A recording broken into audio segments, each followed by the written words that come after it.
If the Boston Celtics are in search of some additional help at the center position, then Isaiah Hartenstein could be a viable option for them.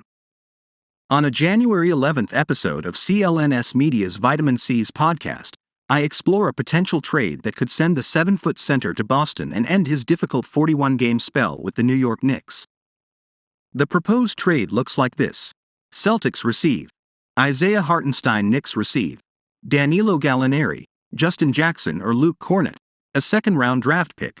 It's just not really a great fit for him and for the Knicks. Danilo Gallinari, a second-round pick just to sweeten the deal, and Justin Jackson. And I feel like everyone will be like, oh, that's an overpay. Well, Gallinari's not going to play this year. Justin Jackson's not getting minutes anyway. You bring in Hartenstein. You open up an extra roster spot where you kind of like have some extra room in free agency in the buyout market. If you want to give them a big man, then maybe you give them Luke Kornet rather than Justin Jackson. So then you're keeping a bit more balance on your roster, and you don't have that additional big, I said. Hartenstein joined the Knicks on a 2-year $16 million deal this past summer. However, he's been unable to recreate the form that saw him become a legitimate member of the LA Clippers rotation last season and, as such, could be available via trade. What would Hartenstein bring to the Celtics?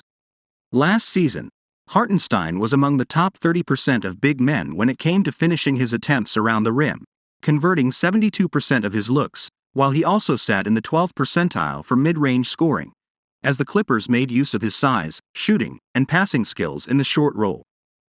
But first, if you are new to the Celtics news channel, take advantage and subscribe so you don't miss the latest news that happens in the world of basketball. We are always bringing you firsthand here. Enjoy and like this video, so that YouTube continues to bring you the latest Celtics news in the world of basketball. Furthermore, Hartenstein's height allows him to be an impactful rebounder, and this season, he ranks in the top 9% of centers for the percentage of available offensive rebounds he's acquired while also averaging 6.6 boards per game overall. Most importantly, though, Hartenstein knows how to fill a backup role and plays a refined game that sees him sticking to his strengths. He might not help Boston execute a switch-heavy defense, but does project to be a better drop coverage defender than Kornet, who has shown some signs of struggle when forced to move laterally. Jaylen Brown heaps praise on Robert Williams. When speaking to the media following the Celtics' January 9th victory over the Chicago Bulls, Jaylen Brown heaped praise onto the impact of Robert Williams after the Louisiana native had made his first start of the season. We need Rob. Rob is amazing. Rob has a special ability on offense and defense, as we've been able to see a little bit this year, but especially last year. So the more we integrate him and use him, the better our team will be.